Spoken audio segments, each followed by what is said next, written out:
नमस्कार दोस्तों। आज का हमारा टॉपिक है ऑपरेशन सिंदूर। तो आप सोच रहे होंगे कि इतना सारा हमने जो ऑपरेशन सिंदूर के बारे में न्यूज़ चैनल में देख लिया है, तो आप क्या स्पेशल बता पाएंगे। दोस्तों, ऑपरेशन सिंदूर जो आपको पता है कि हमारे देश में जो घटना हुई है, पहलगाम अटैक जो हुआ है, जो हमारे कुछ लोग मारे गए हैं और जिनका स्पेशली रिलीजन पूछ के उनको मारा गया है और उनकी फैमिली मेम्बर्स के सामने, उनकी वाइफ के सामने, उनके बच्चों के सामने उनको मारा गया है। तो पूरा देश इस चीज़ घटना से सच में बहुत गुस्से में था और हर कोई चाह रहा था कि बदला लिया जाए और उन आतंकियों को मारा जाए और जो उसके पीछे हैं उन सबको भी बड़ी से बड़ी सज़ा दी जाए। तो हुआ यूँ कि हम सोच रहे थे कि भाई अब युद्ध शुरू हो जाएगा और हमारी सेना जाएगी और लड़ाई करेगी और हम पीओके पे कब्ज़ा कर लेंगे और बस 10 दिन की कहानी है, पाकिस्तान हमारे कब्ज़े में।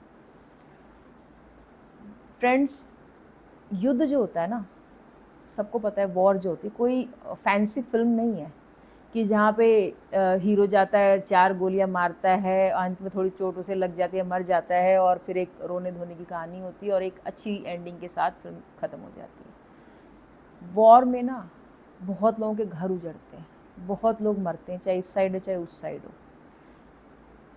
जब वॉर छिड़ती है तो कहते हैं कि देश जो होता है, जो एक प्रगति में हम आगे पहुंच रहे होते हैं, आगे जैसे हमारा देश अभी right now I think 4th या 5th इकनॉमी है, अभी जितना मुझे पता है 4th या 5th इकनॉमी है, अभी शायद हमने जापान को सरपास किया है, तो आगे बढ़ रहा है।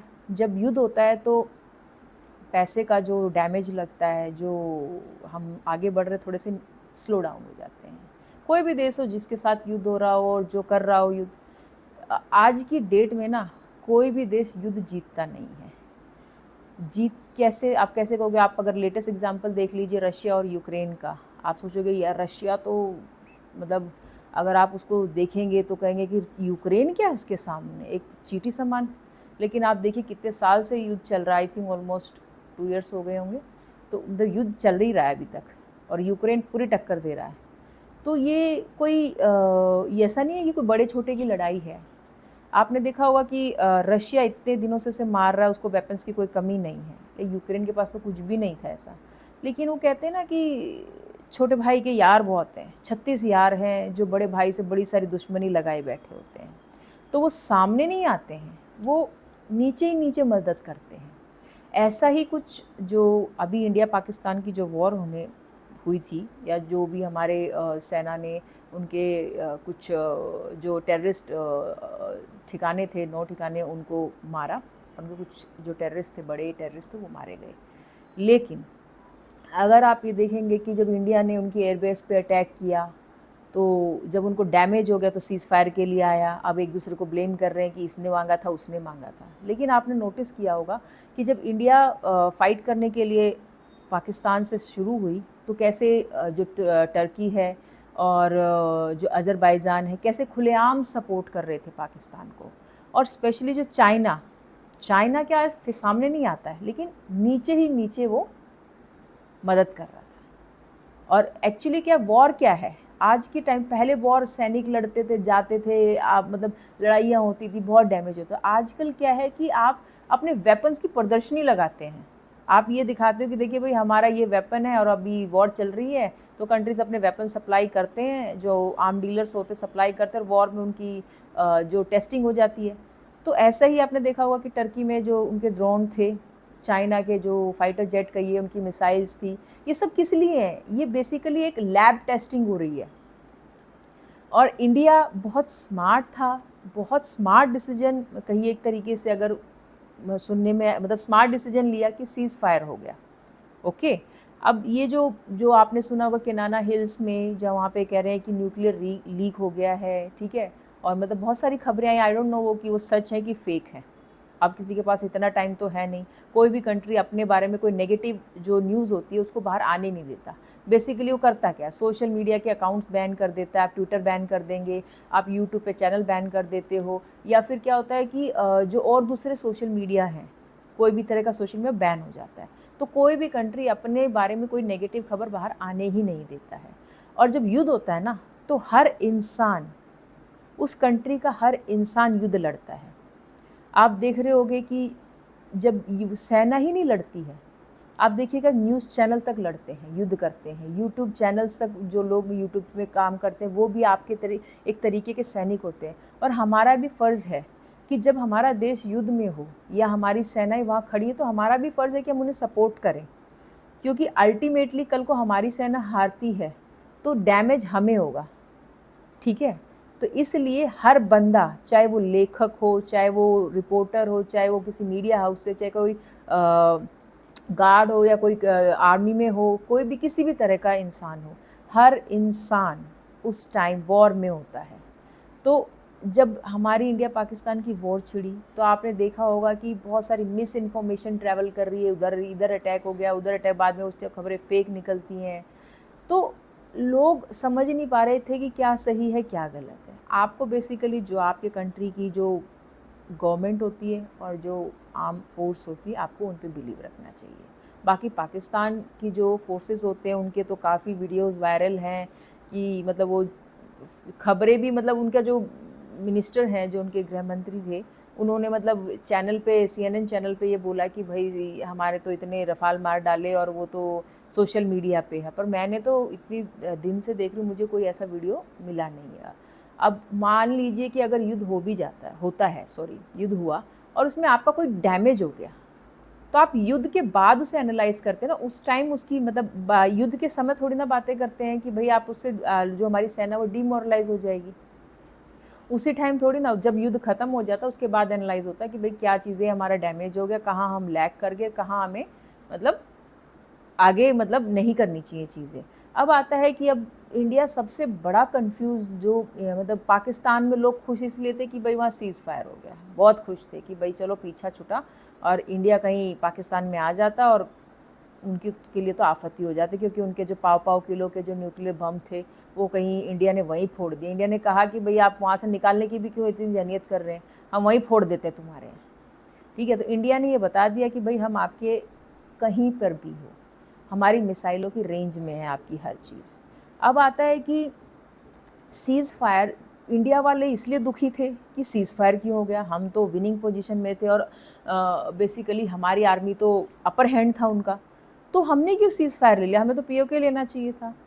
आप अगर इंटरनेशनली देखेंगे कि हमें जो इंडिया ने अपना जो टारगेट था कि आपने टेररिस्ट कैंप को उड़ाना था, उड़ा दिया, और हमारा मिशन जो है, एक होते कहते ना कि वो संधि जो ट्रीटी थी उसको इंडिया ने सस्पेंड कर दिया। अब उसकी हालत एक टैप की तरह हो गया, जब हमारा नल मन करता नल खोल देते हैं और जब हमारा मन करता नल बंद कर देते हैं। तो वहाँ पे पानी का जो पाकिस्तान में प्रॉब्लम है अब वो और ज़्यादा गर्मियों में बढ़ जाएगी। दूसरा, सीज़ फायर से इंडियंस दुखी बहुत ज़्यादा है कि क्यों हुआ सीज़ फायर, होना नहीं चाहिए था। लेकिन अगर आपको, मुझे ऐसा लगता है कि हमारे PM का ये बहुत ही, मतलब हमारी गवर्नमेंट का, PM का तो नहीं, हमारी जो गवर्नमेंट है, इंडियन गवर्नमेंट है, उसका ये बहुत ही बेस्ट और बढ़िया डिसीजन है। क्यों? क्योंकि आप ये देखिए कि चाइना चाहता है कि इंडिया वॉर में उलझे, पाकिस्तान के साथ तो छोटे मोटे 3-4 कंट्री वेपन्स प्रोवाइड करते रहेंगे और इंडिया वहाँ उलझा रहेगा, उससे हमारी इकनॉमी नीचे चली जाएगी, उसका मिशन पूरा सक्सेसफुल हो जाएगा। क्योंकि जब से चाइना में को टैरिफ वॉर झेलना पड़ा है या फिर उसके यहाँ पे कोरोना जो हुआ है, उसके बाद वो कहीं ना कहीं वहाँ पे बहुत स्लो डाउन है और बहुत सारी प्रॉब्लम फेस कर रहा है, और वो नहीं चाहता कि इंडिया उन्हें सरपास करे। तो वो कहते हैं ना कि जंग और प्यार में सब जायज़ है। तो जो टॉप पोजीशन जैसे अमेरिका की है, फिर सेकंड नंबर की जो इकोनॉमी चाइना है, तो ये हमेशा चाहते हैं कि हर कोई उसके नीचे रहे, कोई उनके ऊपर ना पहुँचे। तो जब आप अपनी पोजीशन को मेंटेन करने के लिए क्या करते हैं, आप जो आपसे नीचे, आप उसको टारगेट करते हो। अभी राइट नाउ अमेरिका भी तो यही कर रहा है चाइना को। कभी कभी मुझे लगता है कि चाइना में जो कोरोना जो हुआ था वो भी तो एक तरीके का वेपन ही तो है। अगर मुझे किसी कंट्री को अपनी टॉप पोजीशन मेंटेन करनी है तो मैं भी तो चाहूँगी कि उसे कैसे डैमेज किया जाए। या तो आप ट्रेड के थ्रू कर सकते हो या फिर कुछ ऐसा कीजिए कि कंट्री को बहुत बड़ा डैमेज लग जाए। तो कोरोना वायरस जो फैला, कोरोना वो एक तरीके का लीक ही तो था, जिसे हम न्यूक्लियर लीक कह देते हैं, ये बायोलॉजिकल वेपन है। तो इसमें भी तो लोग बीमार ही हुए ना, कितने लोग मर गए और कहाँ कहाँ तक फैला, आप ये सोचिए। तो इसलिए ये जो दूसरे कंट्रीज़ हैं वो इंडिया को उलझाना चाह रहे थे वॉर में, और आप उलझ जाते, हमारा देश युद्ध में रहता और हमारी जो इकोनॉमी का ताकतई हो जाती। अब आपने देखा होगा कि हमारी जो खबरें हैं, पहले क्या था, वेस्टर्न मीडिया ना, जनरली वेस्टर्न मीडिया या फिर कुछ जो बड़े बड़े चैनल्स होते हैं, आपको पता है कि चैनल्स जनरली फेवर करते ही हैं, कुछ अपोजिशन में होते हैं, कुछ फेवर में होते हैं, और जो फेवर में होते हैं वो फेवरेट बातें करते हैं, अपोजिशन वाले अपोजिट करते हैं। दोनों ही जो लाइन है ना, जो बीच की लाइन कि भाई गलत को गलत ना कहे और सही को सही ना कहें, वो दोनों क्रॉस कर चुके। गलत को बहुत हर चीज़ गलत दिखती है गवर्नमेंट की, और जो फेवर में बोलते हैं उनको गवर्नमेंट की हर गलत चीज़ भी सही दिखती है आज के टाइम में। तो जो बड़े इंटरनेशनल चैनल्स हैं, जो बड़े बड़े चैनल्स या न्यूज़पेपर्स हैं, कहीं ना कहीं वो भी बिकाऊ कहिए या फिर उनका भी टिल्टेड है वो किसी तरफ।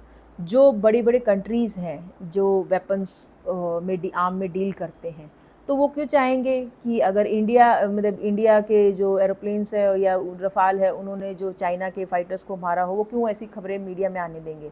या इस तरह की भाई जो अभी टर्की के जो ड्रोन का हाल इंडियन आर्मी ने किया है, जो उनकी ब्रह्मोस मिसाइल है, जो हमारा जो एयर सिस्टम था, जो डिफेंस सिस्टम, मतलब वो क्या कहते हैं उसको, रडार सिस्टम, जिन्होंने वो मार डाले वहीं की वहीं पे, जो कहते हैं कि जो भी ड्रोन से अटैक हुआ या जो मिसाइल ले आई उनको वहीं की वहीं मार दिया। तो आप ये चीज़ देखिए कि सेलेक्टिव खबरें बाहर आती हैं और सेलेक्टिव दबा दी जाती हैं। वो भी उन्हीं के हिसाब से होता है जिन कंट्रीज़ के बड़े बड़े आर्म डीलर्स होते हैं और उनको अपने वेपन्स पूरे वर्ल्ड में बेचने होते हैं। तो वो कभी नहीं चाहेंगे कि उनके वेपन्स कहीं पे डैमेज हो गए या फिर उनके वेपन्स सही काम नहीं किए सिस्टम में।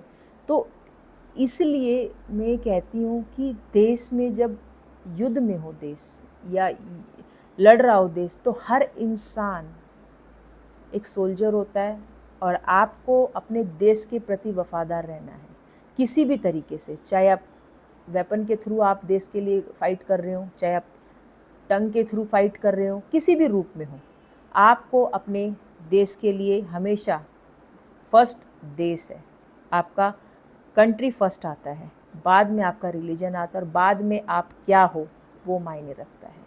आप अमीर हो ना हो, आपके पास पैसा हो ना हो, देश के पास ज़रूर पैसा होना चाहिए आपकी रक्षा के लिए।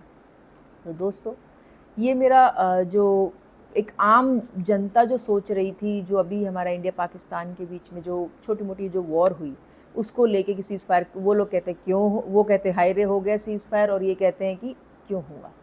तो जो मैंने आपका ये टीवी के माध्यम से सुना, या आपस में जो नीचे बैठे थे हम सब फ्रेंड्स ये सुनते हैं, या कई लोग कोई बाबा वांगा की बातें कहते हैं कि दुनिया ख़त्म हो जाएगी, ये हो जाएगा, वो हो जाएगा, मतलब हर तरह की खबरें चलती रहती हैं। तो एक आम इंसान क्या सोचता है वॉर के बारे में, मुझे वो विचार मैंने आपके सामने रखे हैं। एक आम इंसान यही चाहता है, शांति। लेकिन अगर आपके घर के लोग कहीं कोई घूमने गया, वहाँ कोई मार दे, तो वो एक इंसान किससे उम्मीद करता है? तो पुलिस से करता है या फिर सरकार से करता है। तो सरकार ने अपना काम किया, इंडियन गवर्नमेंट ने अपना काम किया है और उनको अच्छे तरीके से, वेल तरीके से दूसरे कंट्री को ट्रीट किया है। तो दोस्तों, हमें हमेशा अपने कंट्री को सपोर्ट करना चाहिए। कभी भी आपको अपने कंट्री के अगेंस्ट स्पाई नहीं करना चाहिए। आजकल आपने देखा होगा कि बहुत सारी न्यूज़ आ रही हैं, कोई मैं उनका नाम तो पूरा नहीं लेना चाहूँगी क्योंकि मुझे उनके बारे में फुल कंफर्मेशन नहीं है, बट जो मीडिया में आ रहा है, जो ज्योति करके हैं, जो हरियाणा से हैं, जो बहुत बार पाकिस्तान विज़िट किया और इंडिया की बहुत सारी साइट, मतलब यूट्यूबर्स तो जाते ही रहते हैं जनरली, बट उनका नाम आया है। एक तजिंदर करके जो हैं वो करनाल से अरेस्ट हुए हैं, और एक अरमान है, और नोमान करके हैं, और भी मतलब जैसे कई सारे लोग हैं जो इंडिया में बहुत जगह स्पाई करते पकड़े गए हैं, जो कॉन्फिडेंशियल जानकारी देते हुए। मुझे तो ये समझ में नहीं आता कि आप चंद पैसों के लिए बिक जाते हैं अपने देश के लिए। अल्टीमेटली वो कहते हैं ना कि जो धोखेबाज होता है, जो अपने देश से गद्दारी करता है, आप सब तो मारे जाते हैं, आपको तो और जबल मारते हैं वो, क्योंकि आप जब अपने देश के लिए तो किसी और के क्या होगे। तो कि अपने देश के लिए वफादार हो, चंद पैसों के लिए मत बिकिए, अपना ईमान मत बेचिए। तो दोस्तों, ये मेरी राय थी, मेरी और जो सोसाइटी में लोग हैं उनकी राय थी कि भाई ऑपरेशन सिंदूर के बारे में आम पब्लिक क्या सोचती है। वही विचार मैंने आपके सामने रखे हैं। अगर आपको मेरे विचार अच्छे लगे हों तो आप मेरे चैनल को लाइक और सब्सक्राइब कीजिए। और आपने मुझे अपना बेहतरीन टाइम दिया और इम्पोर्टेंट टाइम दिया, उसके लिए आपका बहुत बहुत धन्यवाद। थैंक यू दोस्तों।